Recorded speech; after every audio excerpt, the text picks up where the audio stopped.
Good morning, children. I welcome you back to the information technology class.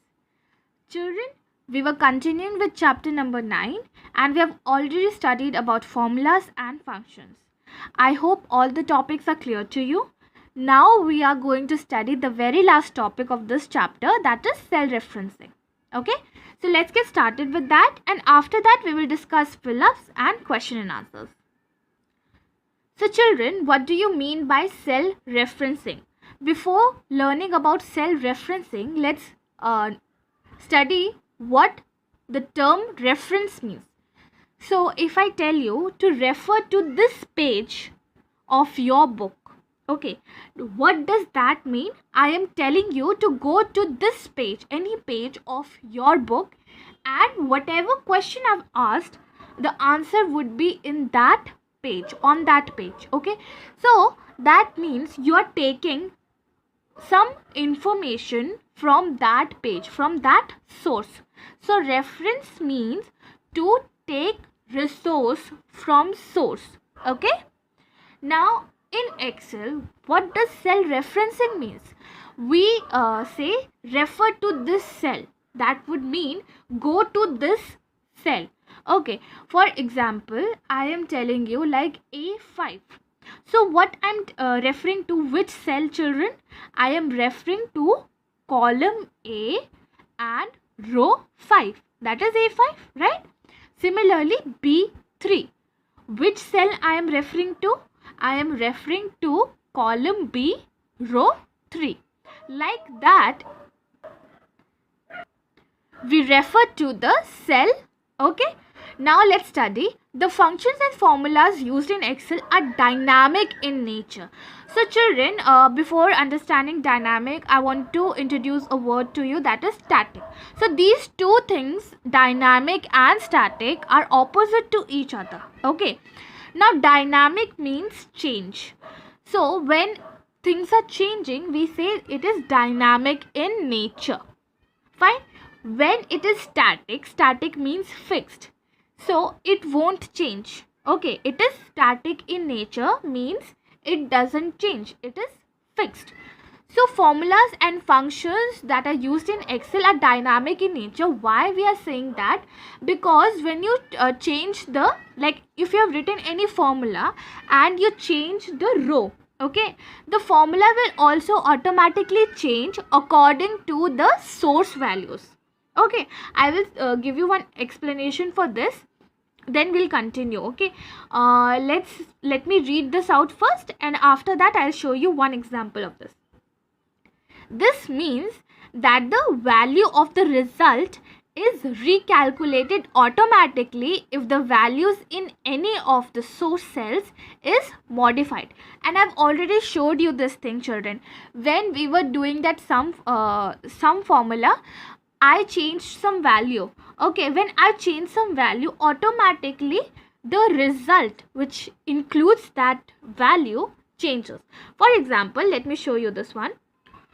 So children, these are the two numbers right here, and if I add these two numbers, that means I have to write equal to, right? I have to write equal to, then after that I have to type their cell reference, right? So I will type equal to, okay, then after that cell reference this, then addition, fine, then this number, and when I click enter, I'll get the result. Then that means 40 plus 12 is 52, right? Now see, if I change any value from this also or this also, the resultant will change like this. If I change it to 10, okay, and I go here, see, can you see the difference? It changes automatically. So this was just for formula. Okay. Similarly, we can do this for function also. Now let's proceed with our chapter. This is achieved by using cell references. I already told you, because we are using cell references, so Excel is not reading the values, children. It is not reading 40 plus 10. What it is reading? It is reading F2 plus G2. So whatever will be the value in F2 will be added to G2. Now if I change this one to this. Okay, so F2 is 56 and G2 is 10. So what will be the answer? 66, because F2 plus G2 is 66. So Excel doesn't read the value. What it reads the cell reference, the name of the reference. Fine. Now children, there are two types of cell referencing. One is relative cell reference and another one is absolute cell reference. The name itself tell you what the work of these reference cells, cell references are. Now relative cell references. Relative means according to something. Okay, so in relative cell, what will happen children, if you have typed a formula and you are dragging it or copying it to another row, then automatically it will change its source value. Relatively it will change its source value. For example, see, let's read this out and do it again in Excel. Sometimes we may need to copy a formula, like if there is so many calculations to be done and you need to add. For example, there are students, okay, and you need to add marks of each and every subject. So what you will do is equal to English plus Hindi plus maths and all, and you have named that column like that. Okay, so obviously you will just drag that formula. It is easier, right, to do the calculation that is of same type. Now if you want to copy it, what you will do, we can just drag that. Okay, and what Excel will do, it will change the destination, the the source of the values that it is taking. It will change. For example, let's see this part. If you type this formula equal to A1 plus B1 plus C1 in cell D1, okay, in D1 you are typing this. Then now if you want to copy this formula from cell D1 to cell D2, now what will happen, in cell D2, A1 will change to A2. Why? Because see, D1 was in the row of A1, B1, C1. Now it has come down, D2. So for D2, A1 will become as A2 and B1 will become as B2 and C1 will become as C2. Let me show you this one, okay, and you will understand what I'm talking about. First, let me read this part and we'll go to that thing. For the destination cell D1, the source cells were A1, B1, C1. Initially, when we were adding in D1, the source mean from where we were taking the values, children, what it was A1, B1, C1. But when we change, when we come down to D2, what will happen? For D2, the source cell, the values that it has to take from which cell will change automatically and it will become A2, B2 and C2. Now let's see this part, children. So here are the values and we are going to add A1, B1, C1 first. Okay, so for that I have to again type equal to, right? And I will type equal to, then A1, fine, then plus B1 plus C1. Okay, whatever would be the answer, we'll get that answer. So I got 85. Fine.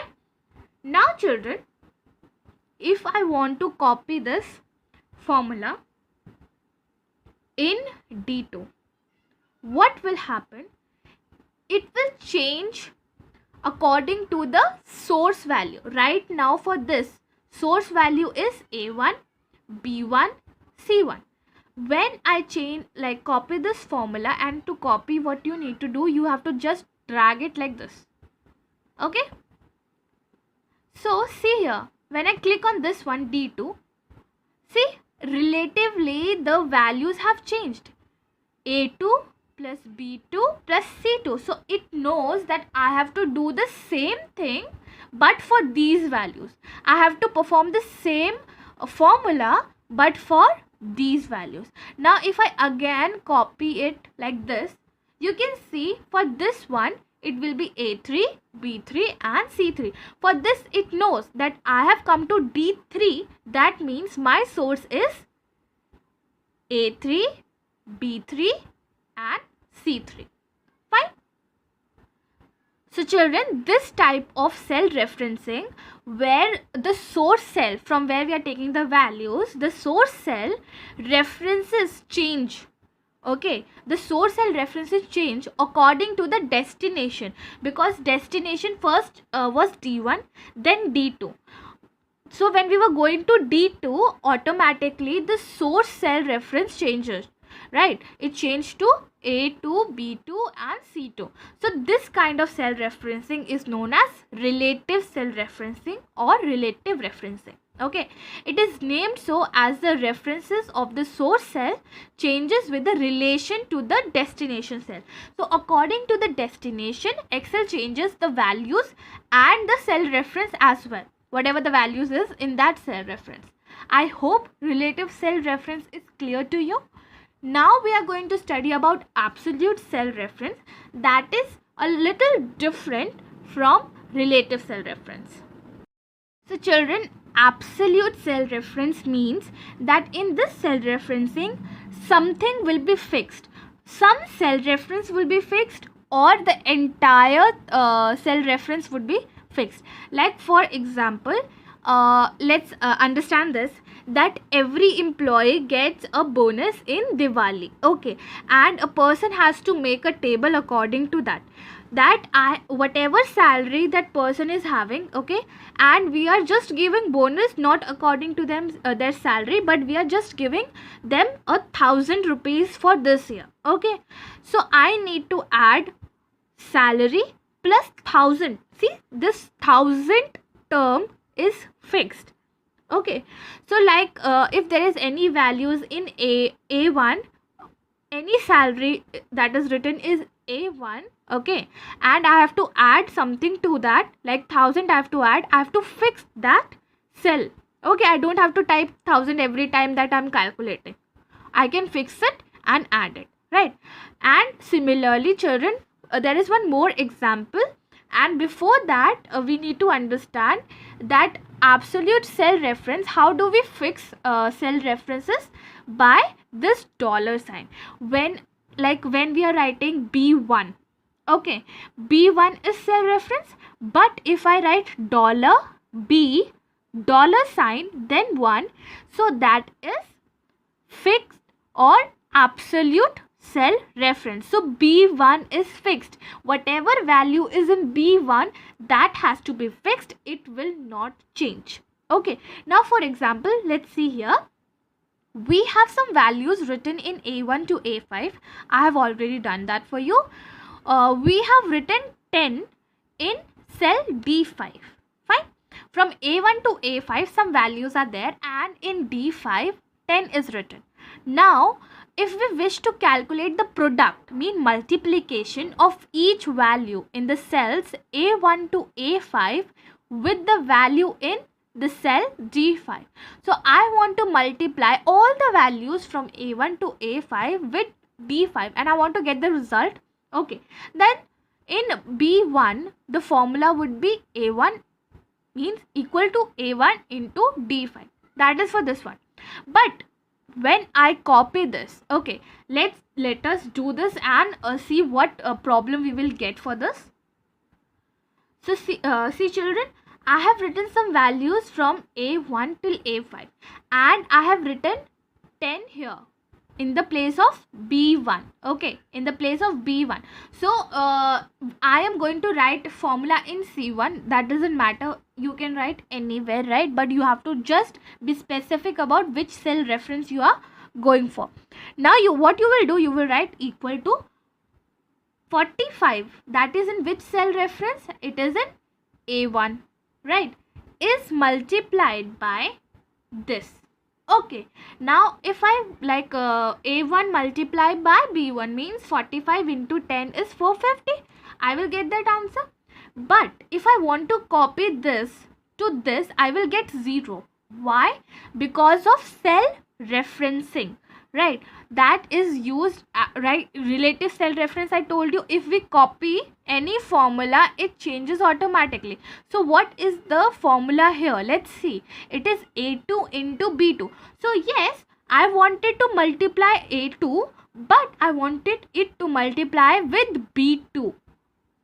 Are you sure? No, with B1, right? So A2 had to be multiplied by B1. But see here, right now it is written as B2. So this is what this is happening, children. This is relative cell reference, because we copied this formula. That is why it is changing the source value, and in B2 there is no value. So if you multiply anything with 0, you will get the result 0. Now the problem is I need to change this. Okay, every time when I'm moving this part, I need to change it to A2 should be multiplied by B1. So B1 should be fixed, right? So for that, what I need to do, I have to fix B1. And for that, what sign I told you we need to write, that is dollar sign. It is on your keyboard, children. You will type dollar sign like this, and in front of both, not only B, but you have to do it for B1 as well. Why? See, if you do this for only B, so column B will be fixed, but row number 1 would not be fixed. It will go to row number 2. Okay, that also I will show you. First let me show you this. Right now it will be 450, but for this value, if I've done it right, what should I get? 15 into 10. That means 150 I should get. Let's see. Yes, I'm getting. Why? Because the formula is this: A2 into $B1 $B2. So B1, whatever B1 is fixed. So whatever is the answer, whatever you are changing here, that doesn't matter. It will be multiplied by 10 only, because we have fixed B1. So similarly, this all will work. Okay, now one more thing I want to tell you, that is, if you put a dollar sign only for row or column, only that part will be fixed. For example, let me show you this part. So children, if I want to add this part with this part, okay, means B1 plus C1. So what will be the formula? I have to type equal to, then B1, right? B1 plus C1. This is the thing. But I want to fix something, and if I want to add 10 to each of this thing, then it would be $B $1, right? But if I just give dollar sign to B only, means I'm only fixing column B, but I'm not fixing row 1. So that means B would be fixed, but row would be changing. So for first, I will get 10 plus 450 is 460. Now for second part, what do you think it should get? If I drag this formula here, will B1, this B1 will be added to this? What do you say? I don't think so. Why? Because we only fixed column B, not row 1. So now what happened?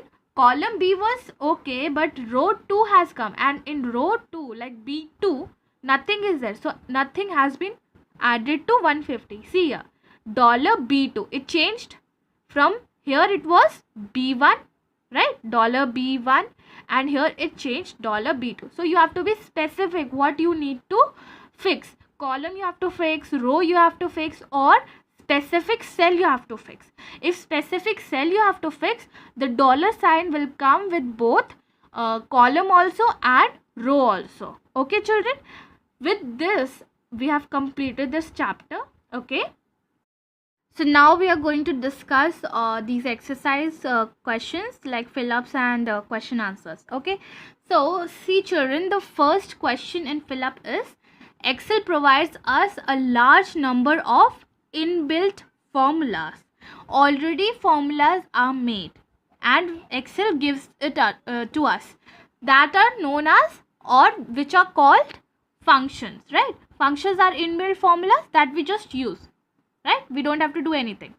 Now second one is, a group of related cells in a worksheet is called a related cells, that is range, right? So why they are related to each other, we know, because they are connected to each other, and we select the range that like that only, like from B1 till B5 we'll select, or if I want to select a range from A1 till E1. See, something is common. from B1 to B5, column B was common. From A1 to E1, row 1 is common. So range is like that. Something is related to each other, right? Next is Excel provides a text box called the dash to write formulas. So where do we write formulas? In formula bar. So the answer is formula bar. Okay. The dash key is used to evaluate the formula entered in a cell. See children, when you write a formula, after what do you like whatever you press, after that only that formula gets to the action. Okay, it does its action. After writing a formula, which key you press, children?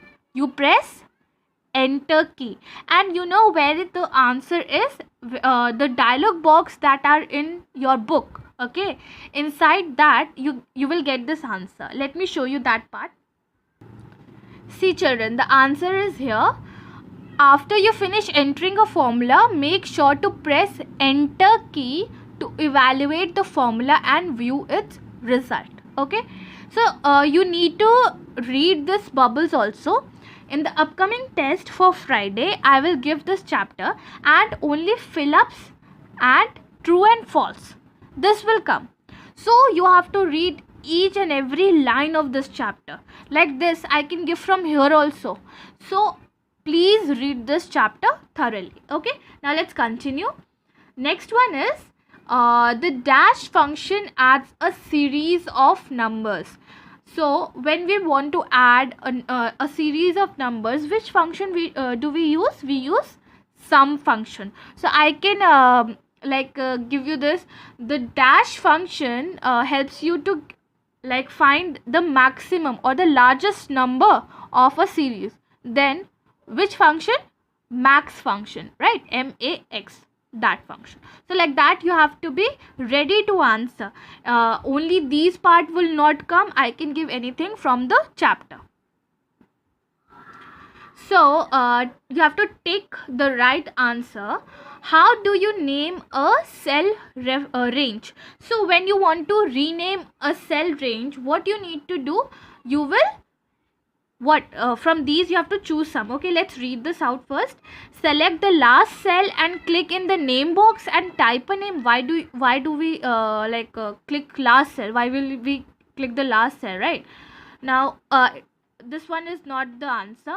Then hold down the control key and click in the name box and type a name. No, we don't hold down the control key.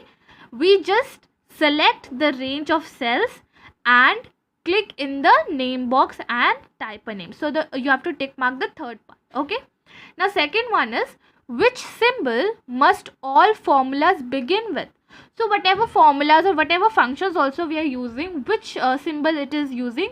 It is using equal to sign. Then only Excel understands, okay, it has to perform some function or perform some calculation, right? Next one is, which key can you press to cancel the formula after writing it? So if you want to go back, okay, so which key can you press to cancel the formula after writing it? The answer is escape. Okay, so you have to tick escape. Now which function returns the largest value from a group or range of values? So if you want to take out the largest values among a series or among the values, then which help you, children? Max, right? Which of the following is an example of absolute cell referencing? So in absolute cell referencing, what do we use? We use dollar sign, right? So which is having dollar sign? Okay, this is also a dollar sign, this is also dollar sign, but in absolute cell reference, see, I told you, column and row, you both have to be fixed. So obviously this part is absolute cell referencing. Fine. Now next one is, children, these part, like C part, I've already made PDF for this. So for this, just see that PDF, write the question answers properly and learn them as soon as possible. But for Friday, I'm just giving this entire chapter fill-ups and true and false. So read this chapter thoroughly. Okay, after this I will provide you with an assignment for subject enrichment activity. Okay, so children, this was all for today. Thank you and have a great day ahead.